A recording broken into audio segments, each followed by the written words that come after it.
Founders Park Media and Samurai 7 Books presents Cosmic Champions. Written by Mark Caldwell Jones. Read for you by Play AI. Cosmic Champions. Part 7. Battle Moon. Battle Royale.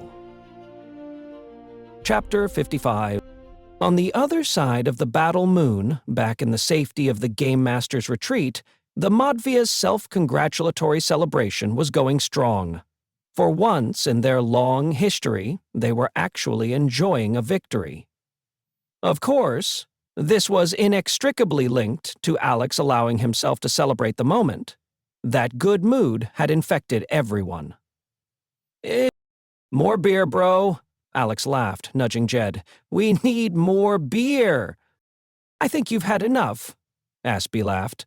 But okay, here's a bit more. She held her thumb over the top of one bottle and shook it until it sprayed everyone. Aspy, Ms. giggled. Can't believe your crazy ass just did that. The two girls gave each other a bear hug.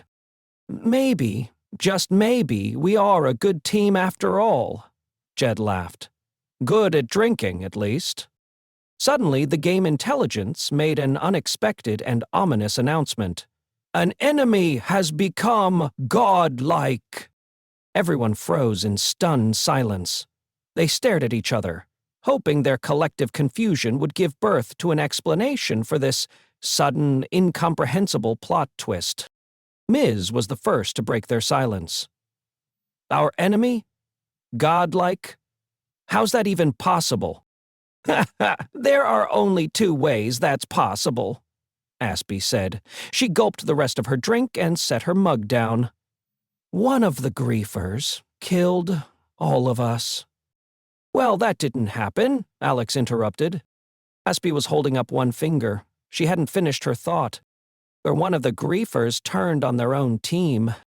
That mother trucker Malvexus killed his own team, Jed said, throwing up his hands in disbelief. That's ice cold, man. Ice cold. If Malvexus is godlike, Genghis said, he'll be coming for us next before the buff wears off. We need a new plan. Fast, Alex said. None of us can take him on individually. We'll have to strike together. Actually, that's what he's counting on, Aspy said. If we attack as a group, we'll make ourselves more vulnerable. With godlike power, he just needs to hit the team hard enough to stun us, and then he can pick us off one by one. It'll be as easy as knocking over a house of cards. But I think there is a way we can take him down. How? Ms. wondered, nervously grabbing for her weapon. Remember the old breadcrumb maneuver? Aspy asked. Yeah, Jed said. Spread out. Wear the attacker down. Fight on the run, right? Yes, exactly, Aspy said. Make him use up the buff before he gets all of us. Then whoever's left can attack on a level playing field. Geez, man, Jed said, looking up. He had a glum expression on his face as he gazed out at the stars beyond the battle moon's thin atmosphere. I was just about to be happy for a change. We still can be happy, Ms. said, her voice warming the conversation with an uncharacteristically compassionate tone. She brushed up behind Jed and nudged him in the shoulder. Let's get rid of this asshat for killing our good vibe. Then we settle in to the longest extended party this floating rock's ever known. Jed turned and gave her a half hug. For a moment, it seemed he might break down. That triggered some buried emotion in Alex. He did his best to stuff it back down and took the last swig of beer left in his frosty mug. Everyone circled around Aspy as she laid out the specifics of the new plan. When she suggested Alex's part, everyone gasped. But Alex quickly agreed. It was logical, and if it worked, it would double their chances of taking Malvexus down. If we go now, we might have a chance, Aspy said, turning around. Her fingers danced above her head, activating the battle map. When it materialized, she pointed to the infected mana lake. Our chain of breadcrumbs will lead Malvexus to this spot. Hopefully when he arrives, he will be at his weakest. We need a fast travel spell, Alex said. My thoughts exactly, Genghis said. He twirled his wizard staff and manifested a pair of dope-looking sneakers for each member of the team.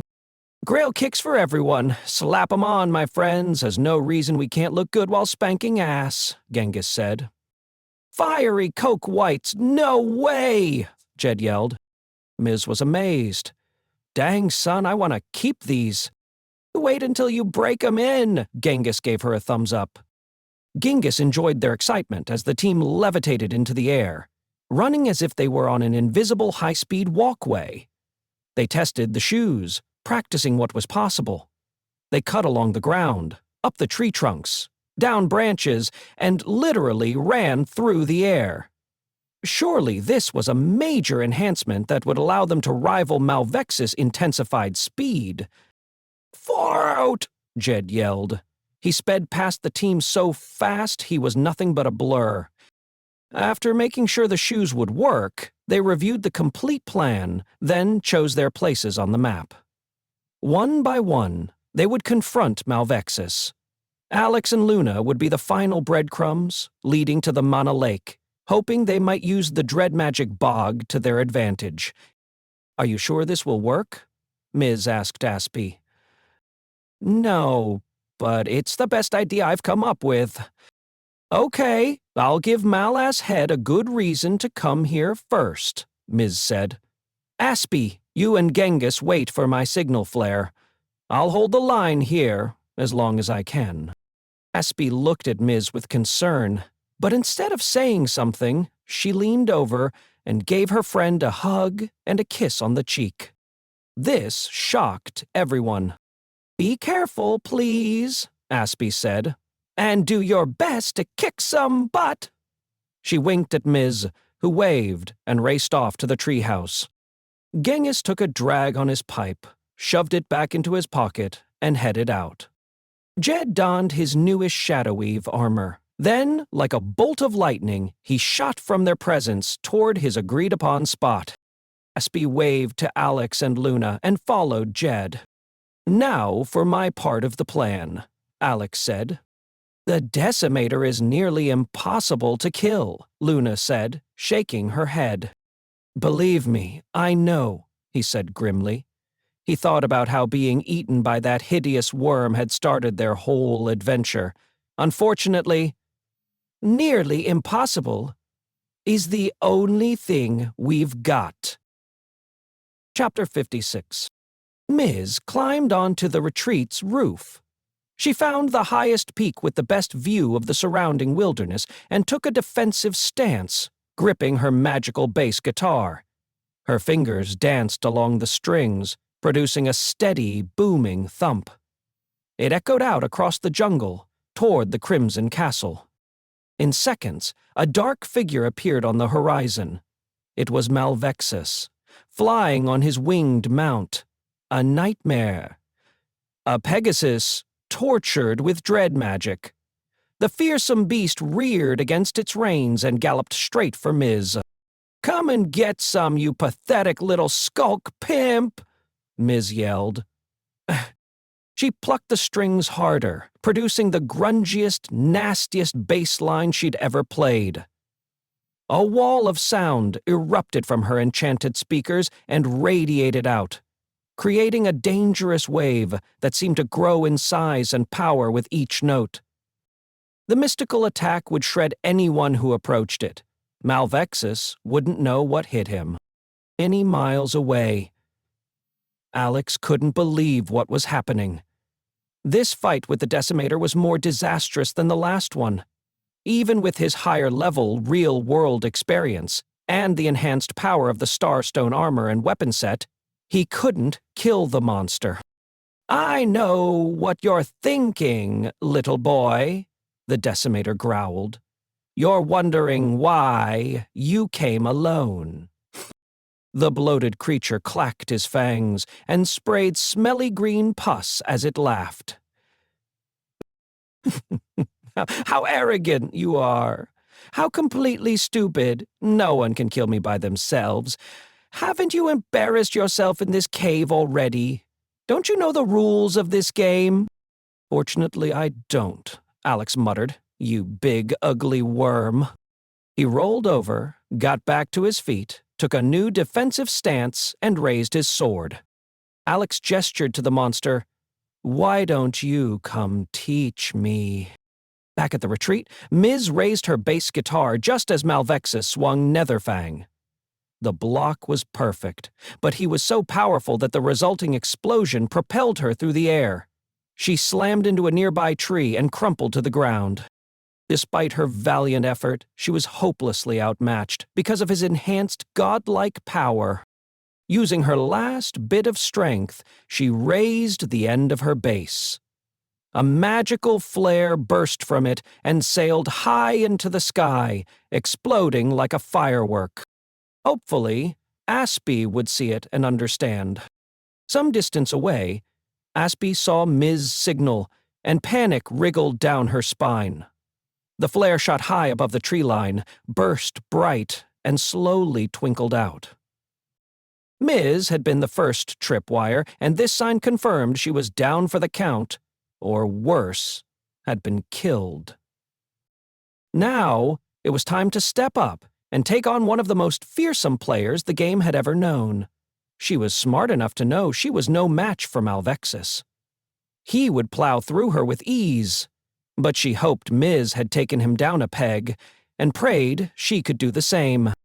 The godlike buff was a finite power, so any reduction in his mana and health bars would be important during the last battle. She had to make her contribution count. Suppressing her normal instinct to snipe from a safe distance, she grabbed the Highguard claw and the rare arrow she'd never dared fire, the celestial spark, and stepped out into the clearing, making herself an easy target. The power of the special arrow would surely make a dent in Malvexus's health bar. Could an accurate headshot take him down? She would try her best. She thought about all that had happened here on the battle moon. It was beyond anything her imagination would ever conceived. And now, it seemed she was making her last stand. The only thing that comforted her was the thought of her team. For the first time in their entire history, they were truly cooperating and following an actual plan. Her plan. That thought made her smile. Now she would see if all her haranguing and arguing for cooperation made a difference. Could they take down this bloodthirsty maniac? Malvexus was coming now, fast and strong, death on a dark horse. She readied the celestial spark and aimed for his head. Back in the Decimator's cave, the situation was worse. Alex was on the verge of giving up. The Decimator was punishing him physically and emotionally. Such a pitiful pattern, Earthborn, the Decimator laughed. You rush in to fight me, you suffer, you die, and then your team dies. How completely pathetic. The evil worm swept its massive tail across the cave, hitting Alex solidly and sending him flying into the opposite side. He crashed into the slick cave and slid down into a heap. Yes, it's my fault, Alex said, spitting out some blood. The team hates me, and I hate me. I've been completely selfish. I've put us all in this situation. If I had good sense, I'd give up. He pushed himself up on one arm and crawled behind the nearest rock formation, praying it would give him some cover. He wouldn't withstand another direct blow. Then go ahead, Titan, you ridiculous waste of armor. Give up. I said if I had good sense, but I don't. My bad decisions are making bad decisions. Alex wrapped one hand around his aching ribs and found his chest was wet with blood. Come on, worm. I still have enough health to make things a lot worse. Elsewhere, Genghis laced his fingers, flexed his wrists, and twirled his hands in a circle. A magical viewing portal appeared at eye level, revealing images of Aspy fighting Malvexus, playing out the battle in real time. Come on, girl, Genghis cheered. Kick that maniac's butt. Aspy stood her ground, dodging blasts of dread magic. Then the celestial spark was loose, and it rocketed skyward, expanding as it flew. When it reached the size of a missile, it hit Malvexus and detonated like a nuclear weapon. It forced Genghis to shield his eyes. The nightmare mount disintegrated in the blast, and Malvexus plummeted down, impacting the ground in an explosion of dust and dirt. But when he finally clawed his way out of the deep crater, he was laughing. "Well met, Earthborn," Malvexus chuckled. "That tickled." He stood up, dusted himself off, twirled Netherfang in his hand, and with sudden, inhuman speed, rushed across the field straight for Aspy.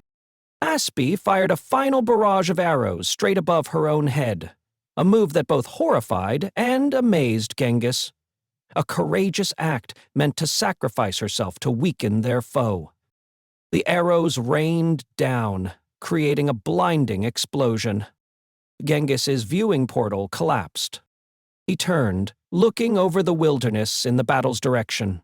Surprised by his tears, he wiped them away. Just as a single magical flare burst above the jungle canopy and twinkled away to nothing. Luna Lifestealer fingered the control stick on her glider and banked left. The cannon fire burst like a fiery comet over the starboard wing, blackening the hull. She pushed the throttle and opened the flap to dive toward the Crimson Castle. Another blast of cannon fire shot past, heating the cockpit to an almost unbearable temperature. Sweat erupted all over her body, dripping down her arm, making the controls harder to handle. If her brother was to be stopped, eliminating the Crimson Castle was the only option.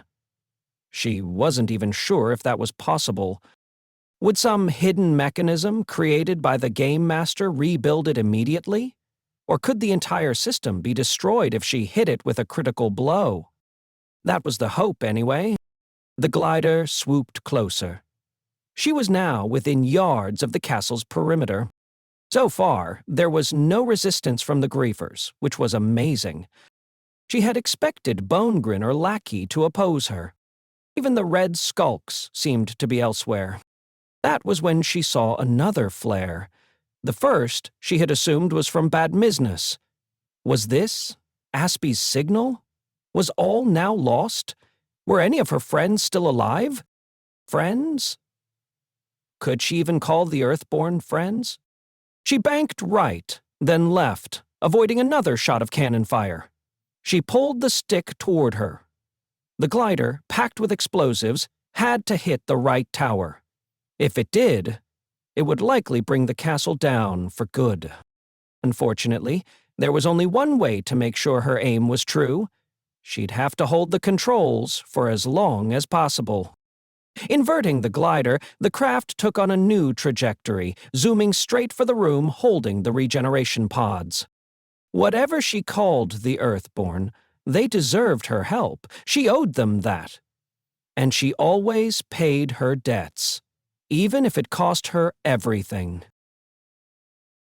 The sword swished through the air, so dangerously close to Genghis's face he could smell the pungent, oily magic that clung to the blade. He rolled away, springing to his feet, his shoes now blazing with the speed of every arcane buff he'd been able to muster. He fled deep into the Quilodian forest.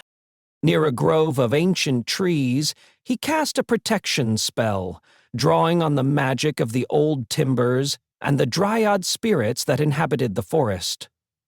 A pleasant fairy melody erupted from the roots and vibrated along the limbs, swelling the leaves with green energy. Seconds later, a canopy of magic protection covered Genghis. He readied himself, knowing Malvexus was close. "I can smell you, Earthborn," Malvexus growled. He was above the trees now, hovering as he inspected the force field. Had it been any other situation, Genghis would have taken pride in the impressive magical spell, one of the oldest in the game. It both hid the conjurer and gave a substantial shield that would withstand almost any attack. But this wasn't a normal situation. Netherfang plunged down, splitting the largest of the ancient trees. The dryads inside screamed with rage. Spell partially collapsed, and Malvexus descended to the forest floor while Genghis readied his most powerful offensive spell. "You've taken the name of a great warrior," Malvexus said, his tone dripping with condescension. "Strange choice, since you're the weakest of your pathetic pack. But I will admit your spellcasting is quite admirable." "I'm not done yet," Genghis yelled, throwing a white-hot plasma spear. It rocketed toward Malvexus like a missile. But Malvexus spun and knocked it away with such ease it was as if he were swatting a fly. The spear tumbled backward out of control and exploded.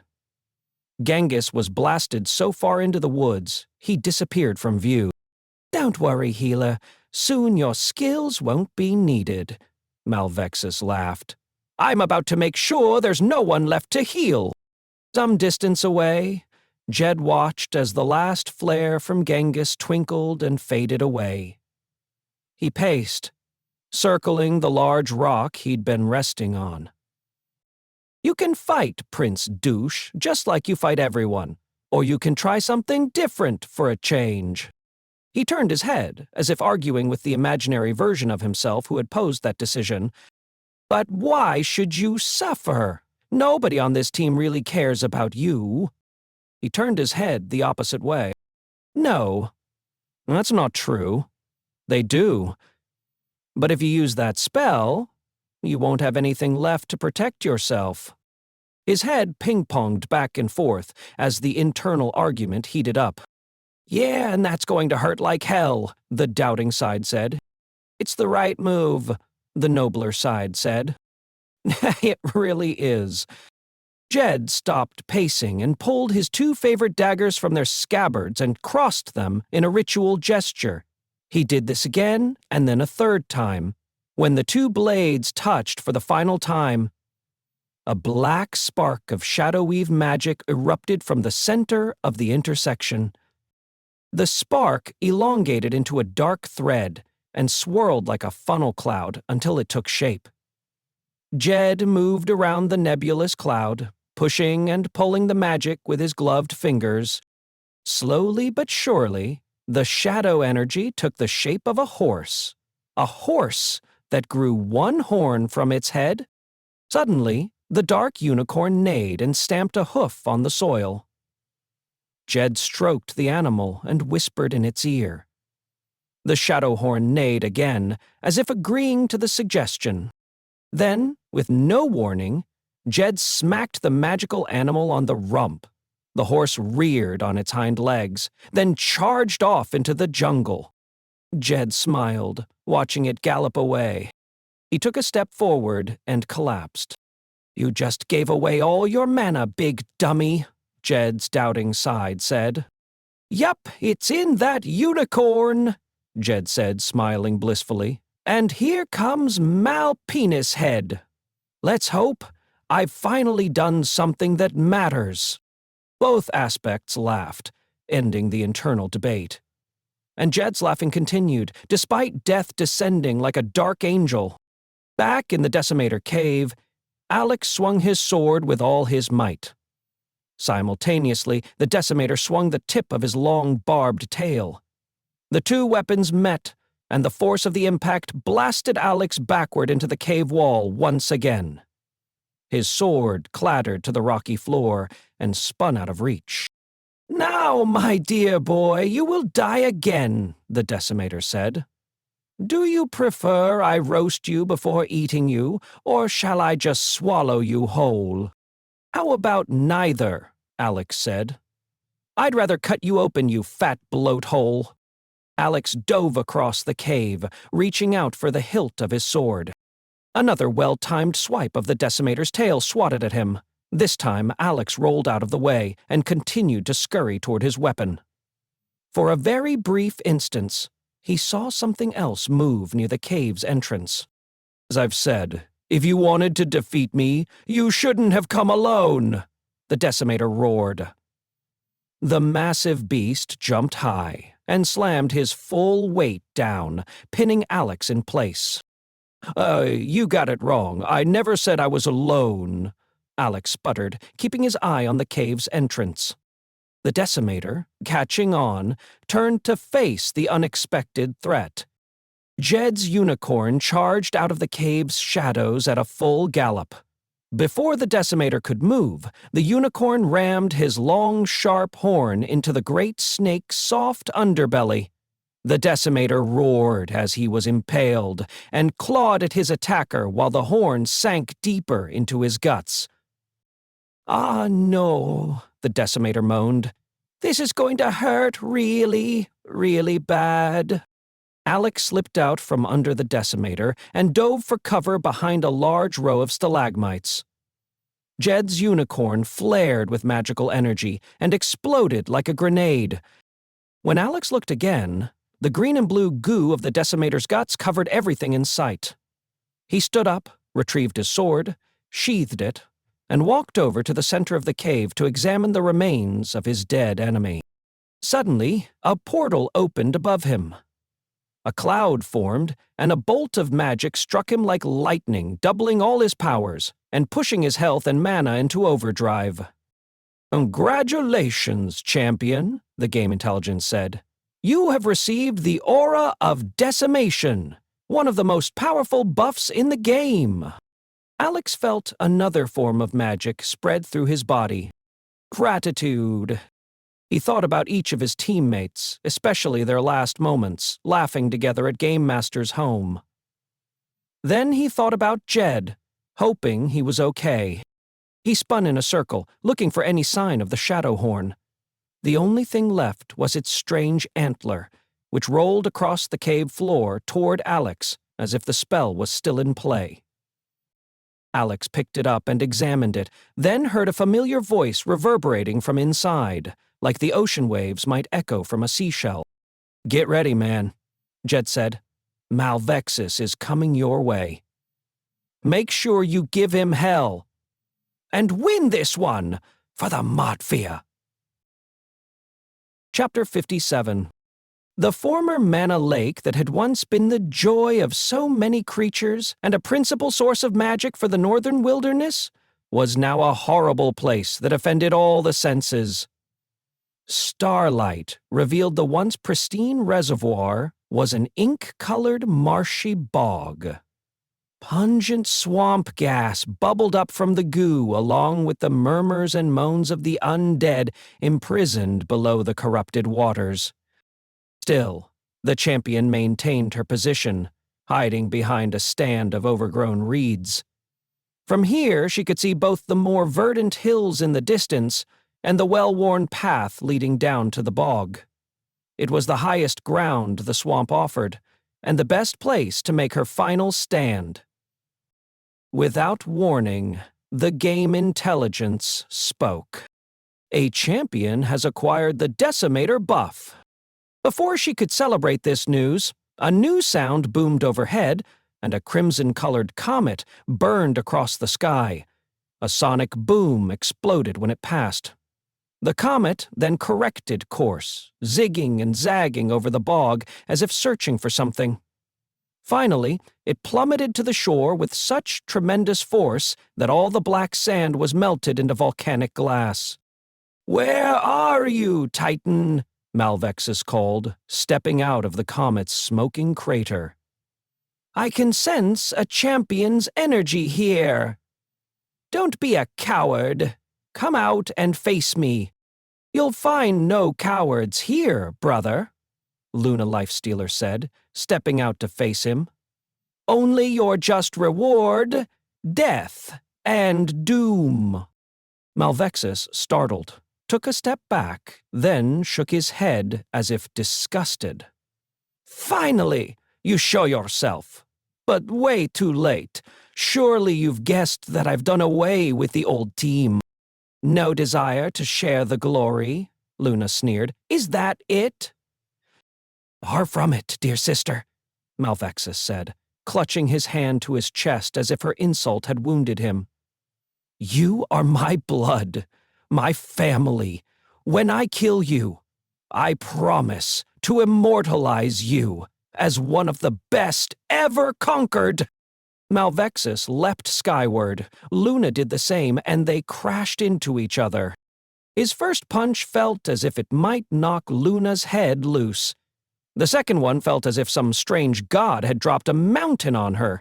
She rocketed down to the ground and crashed into the sandy shore. Malvexus flew down and hovered over her. "You could have shared in this honor. Helped me kill the Cosmomancer. Freed our people for all time. Now you're nothing but a stepping stone. My greatest victory, made possible by my greatest regret." "But, brother, I'm not here to fight you." "But," Luna spurted, the rest of her words fading to a whisper. Malvexus turned his head, listening intently.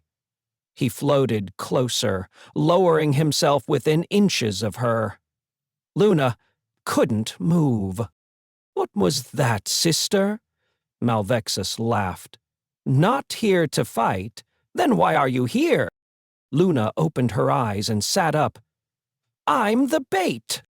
Titan exploded from the bog with a force field of green, mystical energy shimmering around him. Shocked, Malvexus turned to face his new foe. But Luna was ready for that, kicking him as hard as possible. The impact threw Malvexus to the ground, where he lay sprawled on the edge of the bog. His face was only inches from the blackest mud. Titan flew forward, creating a large enough ripple in the bog that a decent-sized wave of dread goop splashed up and over Malvexus. The dangerous magic seemed to be alive, wrapping hundreds of its strange black tentacles around him. He cried out, as if he were being burned. He tried to stand and shake it off, but it was a futile attempt. Soon, Malvexus was completely cocooned in it. Alex could hear it sizzling as it burned into his skin. Ouch! Alex winced in sympathy. That has to hurt. As if to confirm Alex's theory, Malvexus screamed again. Meanwhile, the mass of goo worked on pulling Malvexus into the bog. Long black tendrils shot out, methodically dragging Malvexus toward its depths. "Using my sister as bait," Malvexus sneered. Suppressing his pain made him work for each word. "You have the same drive to win that I do, Titan. You'll do anything to strike the killing blow, won't you?" Concentrating all his remaining power, Malvexus punched through the goop, freeing one hand and then a leg, giving him enough leverage to lunge for Alex. But Alex was watching carefully and sidestepped the attack. Malvexus tumbled past, and as he did, Luna threw her sickle and chain. With one tremendous yank, the sickle's blade sank into Malvexus' stomach. With another hard jerk, the sickle completely impaled him. The curved blade jutted out of his back, giving him the appearance of a fish caught on a hook. As Malvexus struggled to free himself, Alex attacked, attempting to take an arm. The clang of Malvexus's sword blocked the blow, but Alex swung again, and this time it found its mark. The hand holding Netherfang was severed, and both the hand and the sword tumbled into the bog, falling below the dark water. Meanwhile, Luna had wrapped one end of her chain around a massive boulder. When she was sure it was secure, she karate-kicked the giant rock, sending it tumbling down the hill, straight into the heart of the bog. The boulder dropped like an anchor, pulling everything but Malvexus's head down under the infected water. "Honestly, you look so much better in black," Alex sneered. "I'm going to kill you," Malvexus shouted. "Not if they kill you first," Alex replied. He pointed at the bog. All of Malvexus's undead victims schooled around him like sharks smelling blood. The most vicious ones grabbed and clawed at their old foe, while the others moaned in pain or screeched in delight. "Finally, we have our revenge." Luna stepped to the edge of the bog. "I tried to warn you, brother," she said, shaking her head in pity. "Your viciousness would have consequences. Who will show you mercy after what you've done?" Malvexus attempted to say something, but choked on the black goo. He coughed and spit, trying to free himself from the muck, but it was impossible now because a seemingly endless number of hands had found him. Slowly but surely, they pulled him under, drowning him in the dread magic. "I can't watch this," Luna said, too heartsick to look. Alex stepped up beside her. "Don't worry, I'll watch for all of us." The bog boiled as if a school of starving piranha were feeding for the first time, and a dull crimson glow illuminated the frenzy as it sank to the bottom of the bog, finally out of sight. Alex, satisfied that Malvexus was gone, turned away. Luna put her arm around him to steady herself, and the two wounded heroes pointed themselves east and limped away. Part 8. Battle Moon, Dreadhorde. Chapter 58. Unbeknownst to Luna and Alex, the bog was undergoing a most unexpected transformation, as Malvexus's former victims encircled him, feeding off his residual godlike power. In only a matter of minutes, the brackish pond looked as if it had suffered a withering drought. Almost all the water had receded, leaving nothing but the tar-stained sand and rocks that had once hidden below the surface. But this unfamiliar landscape was inconsequential compared to the host of undead creatures that remained. Angry champions and vicious monsters, animated by the godlike magic they'd absorbed from Malvexus, stumbled around in the muck, growling, groaning, and howling for revenge. Having been drained of all mana, and with only the tiniest sliver of health, Malvexus pulled his body across the muddy bog, clawing his way back to the shore. All his beauty and glory had been stripped from him. What remained was blackened skin, stretched tight over a bony frame. A pitiful creature that looked like a living skeleton. Alex and Luna, who heard the horrible shrieks, came racing back and saw the army of undead champions and monsters, drunk off their newfound power, milling about. The creatures roared and screamed as if still in pain. A murderous look filled their eyes. Alex felt someone had punched him in the gut. He couldn't breathe, couldn't think. That this could happen was a complete shock. He didn't understand how, but it seemed Malvexus had exploited another bug in the game. Their victory had been premature. And worse, it may have created another disastrous situation. "Some way or another, I will win this game!" Malvexus clawed at the oily mud with his mummified hands and laughed maniacally. "Now you'll die more horribly than even I could have imagined." Alex stared at Luna, who had tears in her eyes. Before he could say a word, she grabbed Alex's sword, leapt into the air, and attacked Malvexus again, driving the sword through his back and through his heart. His health bar went to 0. But now they had a bigger problem.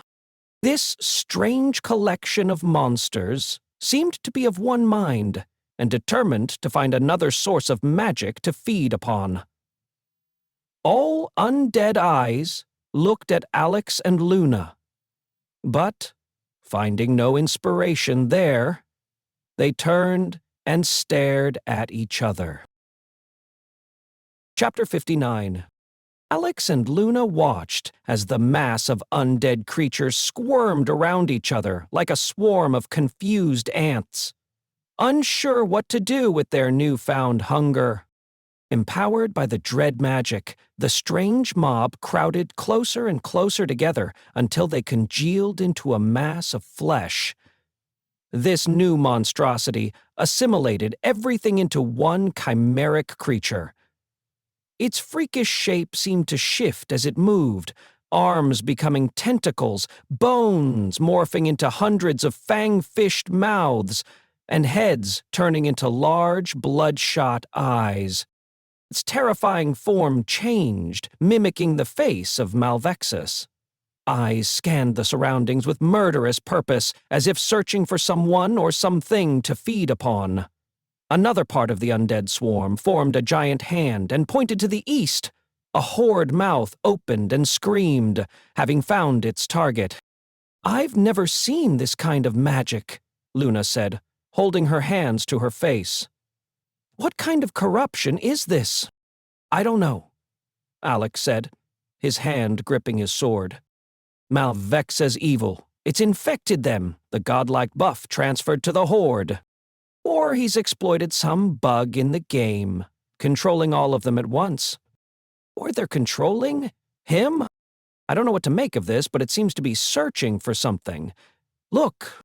Alex pointed as the swarm's central throng propelled itself forward, using its new tentacles, blabbering in every alien tongue until the cacophony of words settled into one unified voice. "Feed! Feed on the core! We must feed on the Evercore!" "Feed on the core?" Alex asked. "What does that even mean?" "Bloody blades, only my brother's twisted mind would think of that," she gasped, raising a hand to her mouth. "Think of what?" Alex asked, grabbing her shoulder. "The Evercore is the power source for the game engine and the battle moon. If this horde consumes it, everyone and everything will be destroyed." Chapter 60. Luckily, their magical sneakers, albeit a bit scuffed, were still working. Luna flew alongside Alex, staying out of attack range of the monster but following closely behind.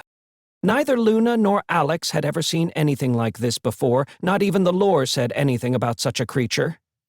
The horrific monster was a gigantic, malformed starfish mowing down the wilderness like a living buzzsaw, jonesing for the one power source that was surely off-limits. Luna was certain her brother's demented mind had mixed with his dark magic and infected the Dreadhorde, as she called it. Alex agreed. Both the name and her theories about its origins were reasonable. The monster seemed intent on killing or assimilating every living creature in its reach and destroying everything that got in its way. "It's moving like it smells the Evercore," Alex said. "Yes, but where on the moon is that?" He debated whether the horde might be headed for one of the two castles, but its movement toward the center of the map said otherwise. "The Decimator's cave," Luna suggested, answering her own question. "It's long been rumored the Cosmomancers built the game engine under that cave."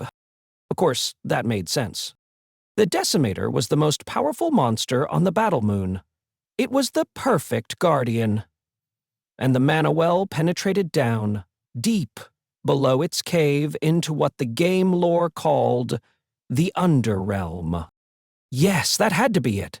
Putting the game engine underneath that cave would be a genius move. No one would dare disturb it. That cave was one of the most dangerous places in all the Battle Moon. Not only did the Decimator live there, but it was full of other deadly creatures, like that nasty colony of cave blights.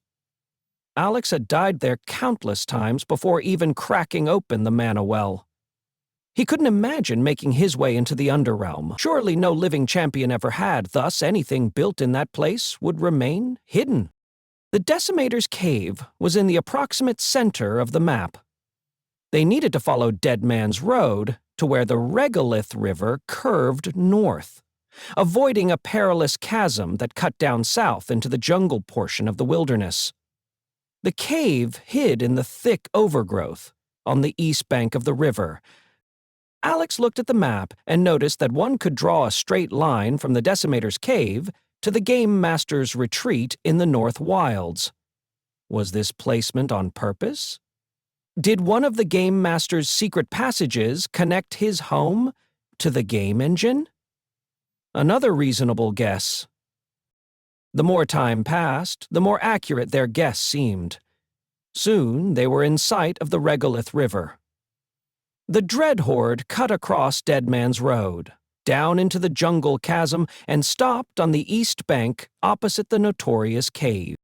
Alex and Luna landed on a hill overlooking the action.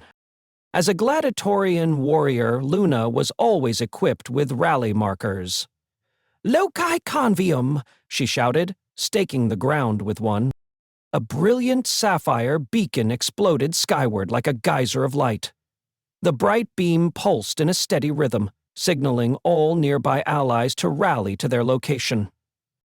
If the other Modfia team members were alive, they were no doubt suffering from regeneration sickness, having just respawned for the very last time.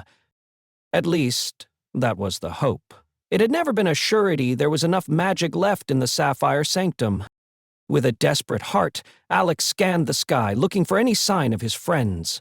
After several long minutes, he saw movement on the horizon. Miz was the first to appear, followed by Aspy and Genghis. Finally, Jed arrived, riding the Darkblood dragon. Alex screamed with joy, like he'd never screamed before. When the Sparkles Modfia reunited at the rally point, a joyous celebration full of hugs and high fives began. "I can't believe we did it," Aspy said, reaching out to hug Jed. "I'm just happy we're alive," Jed laughed. He ruffled Genghis's hair. "Bring your messy asses in here. I need to get codependent for a few seconds." Miz squeezed Jed and Alex into a group hug, with Aspy and Genghis squished in the center. Even Luna got her share of high fives and handshakes. They were alive and victorious. Malvexus and the dreadful griefers were gone. And they deserved a hell of a party. But the celebration would have to wait. The Dreadhorde was crossing the river to attack the Decimator's cave. Since the team had the high ground and sufficient cover, they could watch as the horde rose on strangely formed wings and swirled like a funnel cloud above the cave. When the creature's twirling had reached peak momentum, it formed a singular, monstrous claw that stabbed down like a spear. The resulting explosion destroyed most of the cave and part of the cliff. The shockwave flung the Modfia to the ground. As the debris cloud cleared, Alex could see the Manuel had been obliterated, and pieces of the golden skull seal were strewn across a swath of the jungle. The strike had done its job. "Look, I know it's hard to see, but I think that's the game engine," Aspy said, pointing down into the exposed underrealm. Using his enchanted spyglass, Alex took a closer look. He immediately agreed with Aspy's assessment. What he saw reminded him of the model he'd admired in the Game Master's retreat. The engine had 1,000,000 magical gears, levers, and rings that ticked and chimed like an antique grandfather clock. Giant silver dials with numerous rings embossed with strange alien symbols, runes, and numbers, spun both clockwise and counterclockwise. In the center of the engine was a boulder-sized golden crystal glowing like a tiny star. It was obvious from the way the magic energy pulsed that this crystal was the power source. The Evercore. The Cosmomancers had constructed a massively thick retainer wall to protect all of this, the shape of which suggested a nuclear power plant. Unfortunately, this protective shield was now cracked open so that Alex could easily see the game engine and the Evercore inside. He wasn't the only one who saw it. "Feed! Feed on the core! We must feed on the Evercore!" The Dreadhorde had found its main target. Chapter 61. As the team discussed how to stop the Dreadhorde, something else was happening overhead. Lightning flashed and thunder boomed, and the sky fractured, opening a new starway portal. Alex braced himself, wondering what new monsters this wormhole might reveal, until a very familiar group flew through the opening. Luna tensed, ready for more fighting, but Alex laughed. He recognized every crazy-looking person. Some rode winged creatures. Others were using magical artifacts or spells to fly. It was the creep cannibals in all their obscene glory. Lech, Starminx, Dead Last, Pixel, and Vertigo. Though he had hated their Korean rivals with a passion only days prior, He now welcomed them like divine angels coming to the rescue. They circled around the portal, which flashed like lightning each time a new player teleported through. The creep cannibals? Jed laughed, delighted beyond belief. No freaking way! Cannibals? Luna asked, raising an eyebrow. Are they dangerous? Under normal circumstances, yes, Alex chuckled, a wild smile covering his face. The most surprising arrival was Sparkles Malone. Hello, little bitches, he shouted. He zoomed past on a magical flying motorcycle.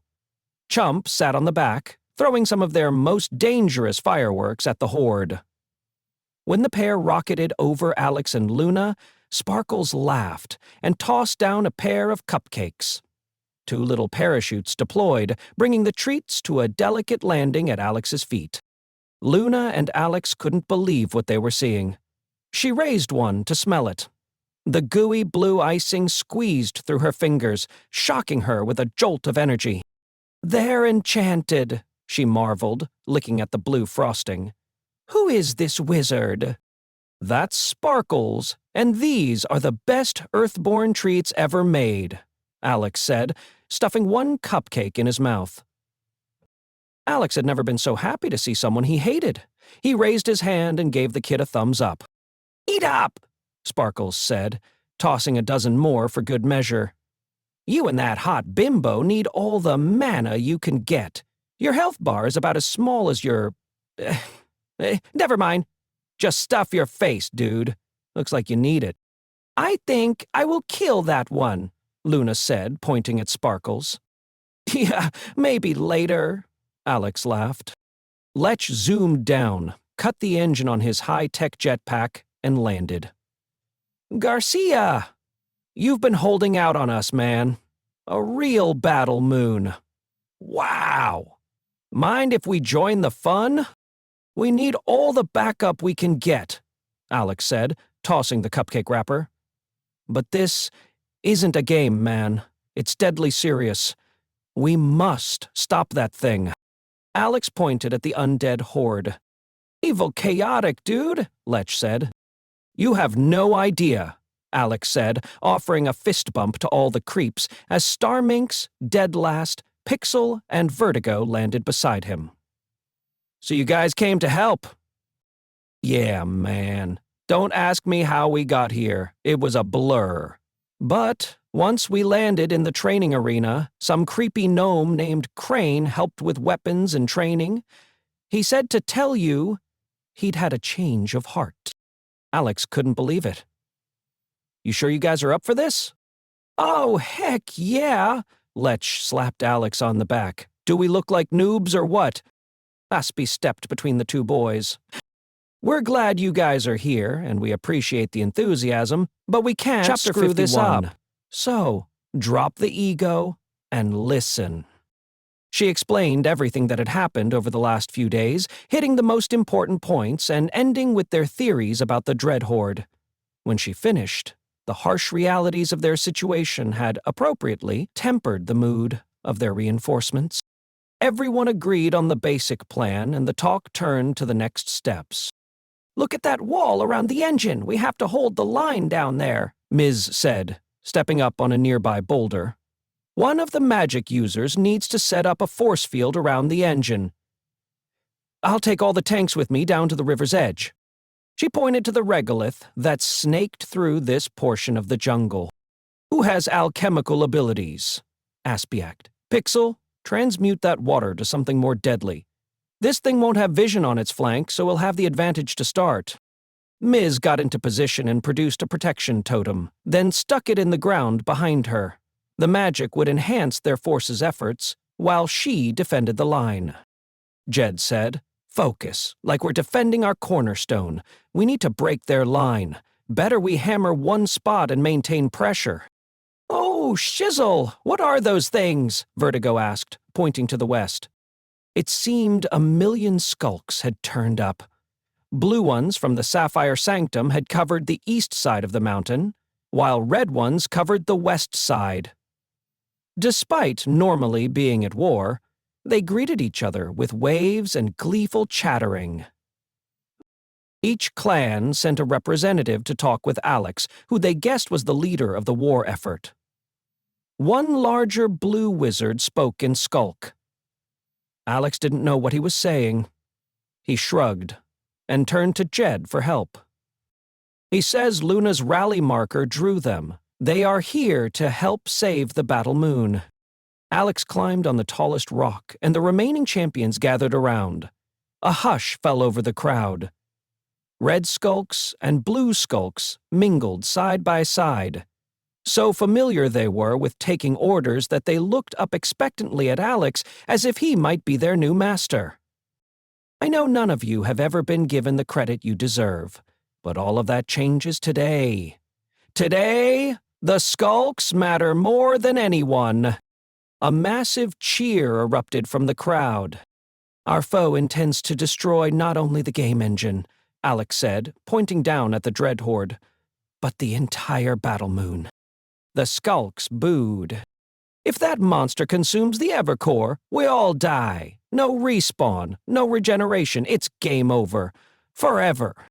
The skulks all gasped, looking back and forth at each other. Their murmuring rose to a dull roar. The Cosmomancers built the game engine below the Decimator's cave. So this is where we make our last stand, Alex said. I know I ask a lot of you. This next battle may be the hardest one you've ever fought, but it's also the most important. Help us and we will be indebted to you. As your champions. The skulks cheered, and, knowing their duty all too well, turned from the gathering and marched off to do battle. Now, it was time for the champions to do the same. That concludes both Part 7 and Part 8 of Cosmic Champions. Please like and subscribe, and follow this channel to get the next installment of this exciting story. Visit Mark at JonesMarkC on all the socials for additional information and links to other free audiobooks and the next book in this series. Thanks for listening.